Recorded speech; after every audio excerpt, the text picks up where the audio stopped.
Good evening, class. This is my first post video in lesson number 9 in regards to acculturation. And I choose the third perspective in Diller's work, which is typified by the work of Marion, suggests that the impact of acculturation can be best assessed by discovering the kinds of material that have been gained or lost through acculturation. In other words, the Marians distinguish three levels of acculturation. The superficial level involves learning, forgetting facts, and that are part of culture's history and tradition.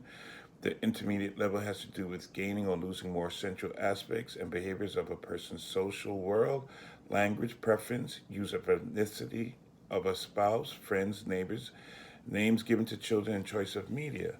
The significant level of cultural material involves core values, beliefs, norms that are essential to the very cultural paradigm or worldview of the person. For example, Marion points to the Latino culture values of encouraging positive interpersonal relationships and discouraging negative competitive assertive interaction or familialism and collectivism. When cultural values of this magnitude are lost or become less central, acculturation has reached a significant point, and one might wonder what remains of an individual's cultural attachment. For many whites, traditional cultural ties progressively slip away generation by generation in America, according to Marion's model. The immigrant generation tended to trade more superficial cultural material. The children, in turn, exchange more intermediate and core cultural material as they're increasingly acculturated.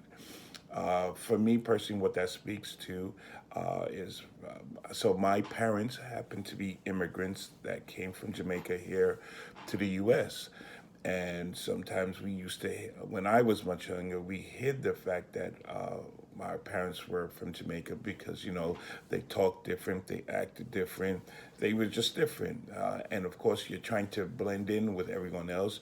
But they knew because back then, those days, your parents used to take you to school, and they were considerably different from those that were from those who we lived around. You knew the difference.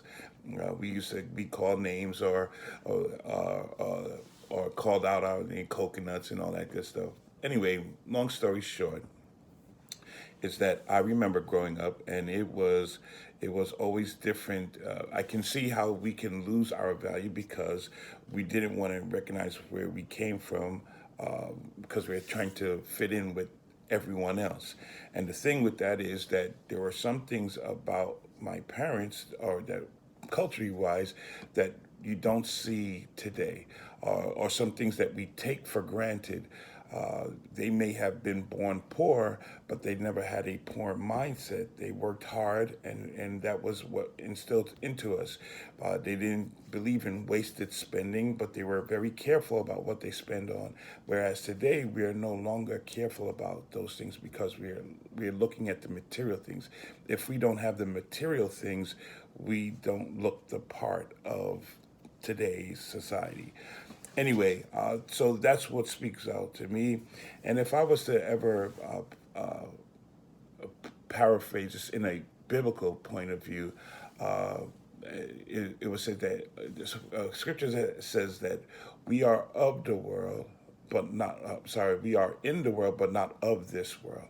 And sometimes we tend to forget that. Although we are here living, we shouldn't place too much value or stock into things that are not permanent, that's not part of our character. It's just a facade. And sometimes we can get distracted by that and find ourselves into real bad problems because we're trying to live up to an image that's not really who we are. I hope that makes sense. Anyway, that's my point of view on the third perspective, on the superficial level, which involves learning and forgetting the facts that are part of cultural history and tradition. See you later.